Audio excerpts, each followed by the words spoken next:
winning speech. You give the backdrop. And backdrop. Yes. Colleen has been applying for different levels for a job position in the markets for bond market type of thing. Asset management, investment management. And investment manager in bond market. So to help her, she was giving a speech, which is her talking to a client about why you should get these particular products, these particular financial products. And the clients she sells to are the people who sell you your financial products. So wherever you go to a bank, your financial manager, that financial manager will buy products from the companies that Colleen represents. So this is a speech that Colleen would give to that person to get them to buy those products. Yes. Right? Yes. All right, and there's Colleen with her winning speech.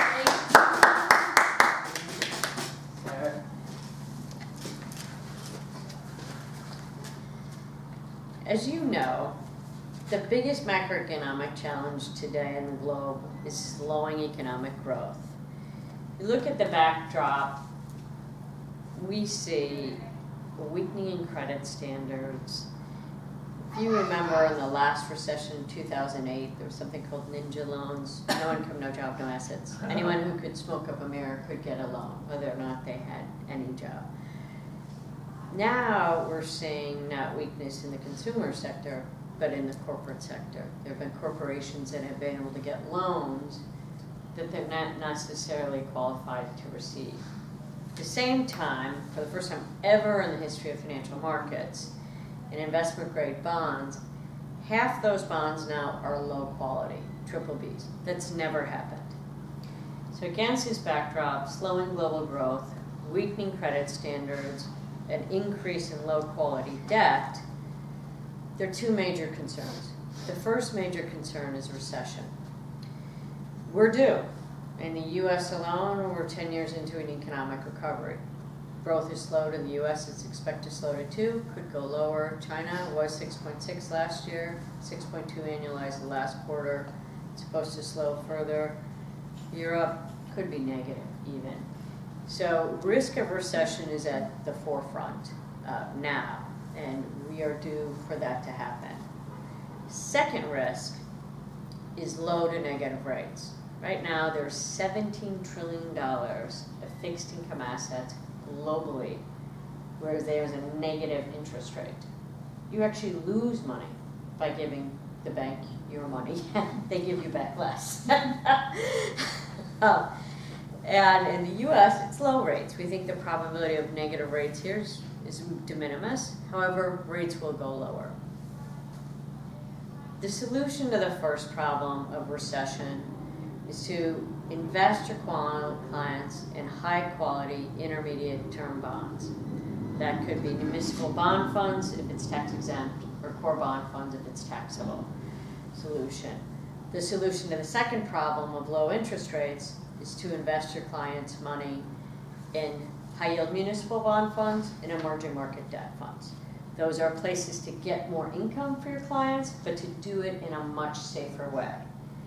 We have this brief window right now, the yield curve inverted, as you know, in August of this past year. Typically when the yield curve inverts, 18 months later we go into recession. So we're in this sweet spot now where you need to start moving your clients. You've made a tremendous amount of money from their investments in high-yield corporate bonds, in junk bonds, floating rate notes, strategic income funds. You've had equity-like returns, 12% annualized for the last 5-10 years.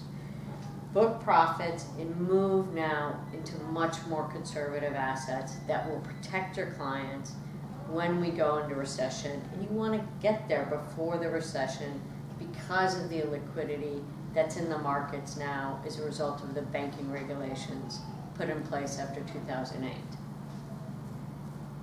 The American Century solution to the first challenge of recession is the American Century Diversified Bond Fund and the American Century Intermediate Term Tax-Free Fund. The American Century Diversified Bond Fund in 2008 was up 6%. Its average peer lost 5%. The American Century Intermediate Term Tax-Free Fund has never had a default in its entire history. The American Century solutions to the second problem of low interest rates are the American Century Emerging Market Debt Fund and the American Century High Yield Municipal Bond Fund. The American Century Emerging Market Debt Fund is a high-quality corporate bond fund. And ironically, corporate bonds in emerging markets can behave very differently and oftentimes much better than the government debt. The American Century High Yield Municipal Fund is one of the highest quality high yield municipal bond funds in its peer group and has among the lowest defaults as well compared to peers. Do you have any questions? That's it. Thank you, sir. Pardon? Oh.